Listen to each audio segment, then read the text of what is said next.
अप्रैल 2025 को पहलगाम में एक खौफनाक दहशतगर्द हमला हुआ जिसमें 26 सयाह जाम बहक हो गए। भारतीय हुकूमत ने फौरी तौर पर ऑपरेशन सिंदूर शुरू किया और दावा किया कि सरहद पार दहशतगर्द कैंपों को निशाना बनाया गया है। मगर दूसरी तरफ अपोजिशन लीडर्स ने हुकूमत पर शदीद तनकीद की और इल्ज़ाम लगाया कि हुकूमत की बदइंतज़ामी, खुफिया पॉलिसी और सिर्फ सियासी बयानियां इस सानहे को कम करने के बजाय मजीद संगीन बना रहा है। वाक़ये को 100 दिन गुजर जाने के बाद भी मोदी हुकूमत पर तनकीद अब भी जारी है। कांग्रेस के सदर मल्लिकार्जुन खड़गे ने मोदी हुकूमत पर खुली लापरवाही का इल्जाम लगाते हुए दावा किया कि इंटेलिजेंस एजेंसियां पहले से हमले के बारे में खबरदार कर चुकी थीं, जिसके बायस खुद वजीर आजम ने अपना कश्मीर का दौरा मंसूख कर दिया। लेकिन फिर अवाम या सयाहों के लिए कोई वार्निंग क्यों जारी ना की गई? खड़गे ने सवाल उठाया, अगर वार्निंग जारी की जाती तो 26 जानें बचाई जा सकती थी। उनका बयान उस हुकूमत की तस्वीर दिखाता है जो सियासी दिखावे के पीछे छुपी हुई है, जबकि कीमत आम शहरी अपनी जानों से अदा करते हैं। यही तनकीद राहुल गांधी के मौक़िफ़ से भी जुड़ती है। उन्होंने एक्स पर ट्वीट करते हुए इस हमले की मजम्मत की और हुकूमत की जानिब से कश्मीर में अमन के दावों को खोखला करार दिया।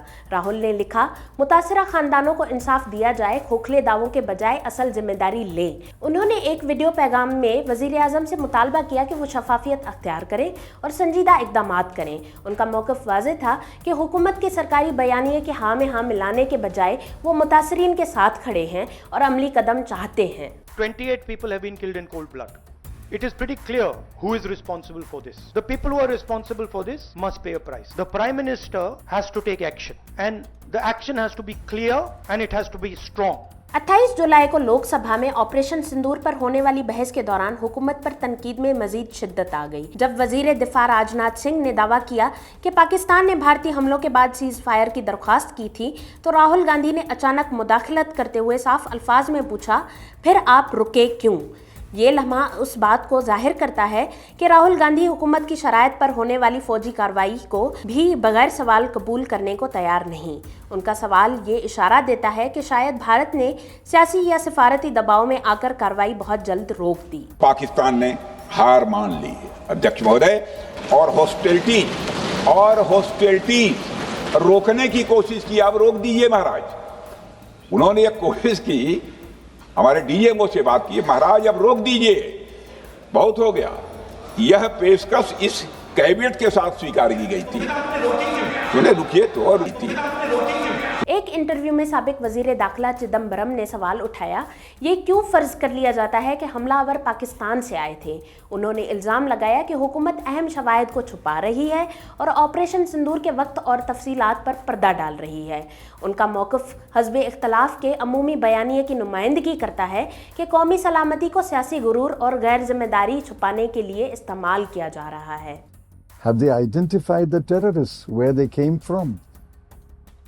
I mean, for all we know, they could be homegrown terrorists.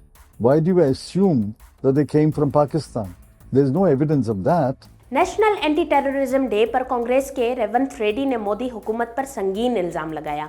उनका कहना था कि हुकूमत ने अमेरिका, खुसूसन सदर ट्रंप की तिजारती दबाव के आगे झुककर ऑपरेशन के दौरान जंगबंदी की। उनके मुताबिक ये एक तारीखी मौका था जो फैसला कुन कदम के बजाय ड्रामे और तकरीरों में ज़ाया कर दिया गया। रेड्डी के इस बयान ने यह तासुर मजबूत किया कि हुकूमत ने अंदरूनी सलामती के बजाय बैरूनी तस्वीर बेहतर बनाने को तरजीह दी। एक और तनाज़ा भी सामने आया जब बीजेपी के रुकन रामचंद्र ने मुतासरा अफराद की बीवियों को इल्जाम दिया ये कहकर कि अगर वो लड़ती तो बच जाती, और साथ ही अग्निपथ प्रोग्राम की तारीफ की। वहां पर जो हमारी वीरांगनाएं बहन थी जिनकी मां का सिंदूर छीन लिया गया, अगर उन्होंने अहिल्याबाई का इतिहास पढ़ा होता तो उनके सामने उनके पति को कोई निरपराध इस तरह से गोली नहीं मार सकता था, चाहे वो भी शहीद हो जाती। उनके इस बेहिस बयान पर अखिलेश यादव, जयराम रमेश और दीगर कांग्रेसी रहनुमाओं ने सख्त रद्द अमल दिया। एक मुतासिरा खातून ने भी शदीद गमो गुस्से का इजहार करते हुए मुतालबा किया कि उनके शौहर को शहीद का दर्जा दिया जाए।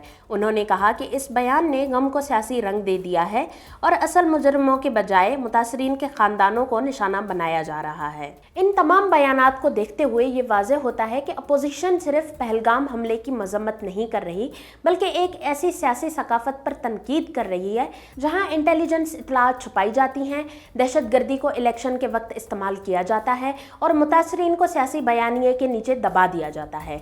चाहे खरगे का सवाल हो कि वार्निंग क्यों ना दी गई, या राहुल गांधी का मुतालबा कि सिर्फ दावे नहीं बल्कि इंसाफ दिया जाए, या चिदम्बरम का राजदारी पर एतराज़, या रेवरंत रेड्डी का आलमी दबाव के खिलाफ मौक़िफ़, ये तमाम नुकात एक हुकूमत की तस्वीर पेश करते हैं जो अलामती इक़दामात में तो माहिर है मगर हकीकी जवाबदही से कतरा रही है।